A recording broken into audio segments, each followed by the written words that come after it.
گذری کوتاه بر داستان‌های شاهنامه فردوسی. راوی متین مکوندی،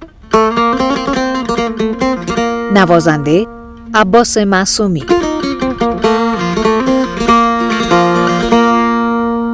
قسمت اول. پادشاهان شاهنامه. نخستین پادشاه پیشدادی کیومرث. داستان شاهنامه با کیومرث یا گیومرت شروع می شود. او اولین پادشاه شاهنامه است. بر طبق شاهنامه او در کوه زندگی می کرده و عادتهای خاصی داشته است. بسیاری از کارهای اولیه را هم او انجام داده، مانند شهرسازی، تقسیم سال و دیگر کارها.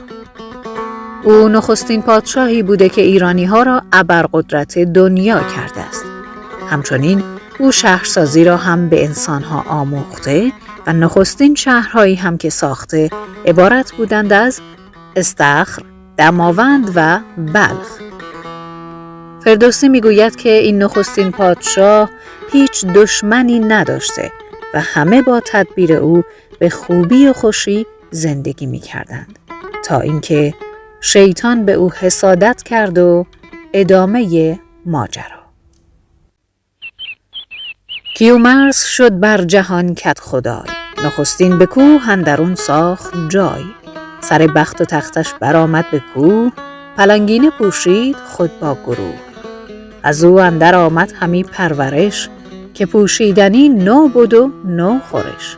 به گیتی در اون سال 30 شاه بود، به خوبی چو خورشید برگاه بود. همی تافت زو فر شاهنشهی، چو ماه 2 هفته ز سرو سهی. دد و دام و هر جانور کش بدید، ز گیتی به نزدیک او آرمید. 2 می شدندی بر تخت او، از آن بر شده فره و بخت او. به رسم نماز آمدندیش پیش، وزو برگرفتند آیین خویش. برآمد بر این کار یک روزگار، فروزنده شد دولت شهریار. به گیتی نبودش کسی دشمنا، مگر بدکنش ریمن آهرمنا. به رشک اندر آهرمن بدسگال، همی رای زد تا ببالید بال.